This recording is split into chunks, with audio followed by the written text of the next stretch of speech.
এই তুমি কি বিয়ে বাড়িতে এসেছো না পড়তে এসেছো? এটা তো বিয়ে বাড়ি নয় ম্যাম, তাহলে তো পড়তেই এসেছি। তোমার এত বড় সাহস, সামনে আসো এখনই। তুমি চুল কালার করেছো কেন? ম্যাম এগুলো হলো ন্যাচারাল, আমার চুল কালার করা না, এগুলো একদম ন্যাচারাল।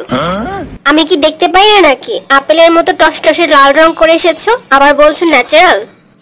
হ্যাঁ ম্যাম ন্যাচারালি, দেখতে পাচ্ছেন না? চুল না হয় বুঝলাম ন্যাচারাল, তাহলে ঠোঁটে কেন লাল লিপস্টিক দিয়ে এসেছো? হ্যাঁ ম্যাম আপনিও তো লাল লিপস্টিক দিয়ে এসেছেন, আমি কি কিছু বলেছি? আমি একজন BCS cadre, Bangladesh civil service cadre, তুমি আমাকে বলছো? আমি একটা কেন, আমি 1000টা লিপস্টিক দিয়ে আসি, তাতে তোমার কি? ম্যাম আপনি তো নিজের বেলায় 16 আনা, কিন্তু আমাদের বেলায় 4 আনা কেন? কি বললা তুমি? তোমার এত বড় সাহস! আগে আমার পর্যন্ত যাও, তারপরে 100টা কেন, 1000টা কেন, 2000টা পর্যন্ত লিপস্টিক দিয়ে এসো, কে কি বলবে তোমাকে? যে না আমার একটা ভাঙ্গারি মার্কা স্কুলের টিচার, আবার বিসিএস ক্যাডার। ম্যাম আমি তো আপনাকে আমার আইডল মনে করি, তাই না? সেই জন্য আপনি যা করেন আমি সেটাই ফলো করি। তুমি আমাকে আইডল মনে করো? আচ্ছা যাও তাহলে, ঠিক আছে। বাচ্চারা আজকে কি পড়া ছিল বলো তো? ম্যাম আজকে পুরো অক্সফোর্ড ডিকশনারি মুখস্থ ছিল। এইটুকু পড়া কেউ দেয় নাকি? কোন সালে এই পড়া দিয়েছে, আই মিন কোন ম্যাম এই পড়া দিয়েছে?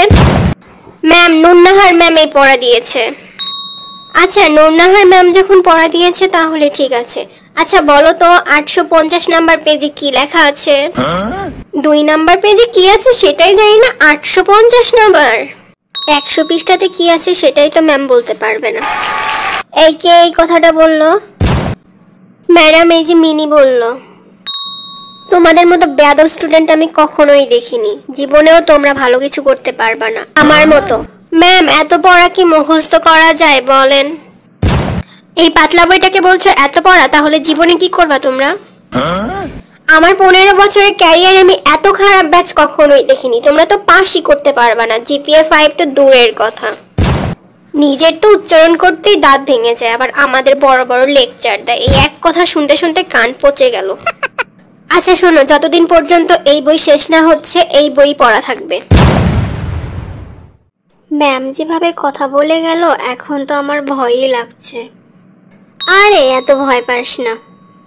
আরে বাবা বলেছে ঢাকা ভার্সিটিতে চান্স পেতেই হবে। তাহলে তো তোর অনেক কষ্ট রে।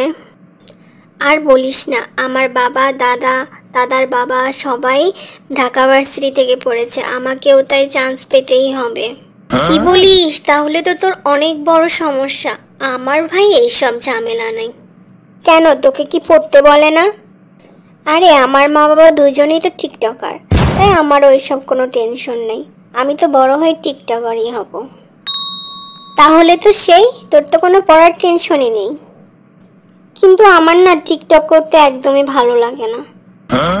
কিন্তু কেন? তুই যদি টিকটক করিস তাহলে তো তুই সেলিব্রিটি হয়ে যাবি, অনেক ডলার কামাইতে পারবি, ল্যাম্বরগিনি কিনতে পারবি, আরো কত কি। আমার স্বপ্ন তো আমি আইএলটিএস দিয়ে বিদেশে চলে যাব, সেখানে গিয়ে অনেক সুন্দর লাইফ লিড করব। কিন্তু আমার বাবা মা আমাকে পড়তেই দেয় না। আর টিকটকার হয়ে কি লাভ? সেই তো রাস্তাঘাটে মানুষ খালি গালাগালি দেয়, কমেন্টে গালাগালি দেয়। ওর থেকে যখন আমি একটা চাকরি করব, আমি যখন একটা অফিসের ম্যানেজার হব, তখন আমাকে সবাই কত সম্মান করবে বল? হ্যাঁ এটা অবশ্য একদম ঠিকই বলেছিস। তোরা এখানে এরকম মনমরা হয়ে বসে আছিস কেন রে? কি আর করব, শুনলি না ম্যাম যাওয়ার আগে কি বলে গেল? আরে বাদ দে তো ম্যামের কথা। আমরা এখনো স্কুল থেকেই বের হলাম না, তারপর কলেজ, তারপরে না ইউনিভার্সিটি, তারপরে বিসিএস। এত টেনশন করে লাভ আছে? এটা অবশ্য ঠিকই বলেছিস তুই। আজকে এত কম স্টুডেন্ট কেন?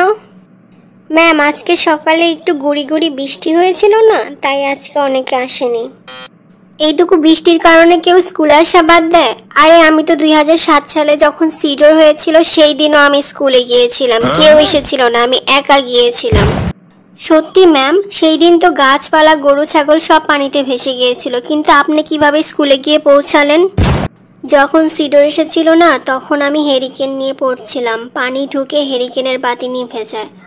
আমি স্কুলে গিয়ে দেখি আমাদের স্কুলটাও ভেঙে গিয়েছিল। তারপরে তো কি বলবো, আমি ফ্যানের সিলিংটা ধরে ঝুলেছিলাম।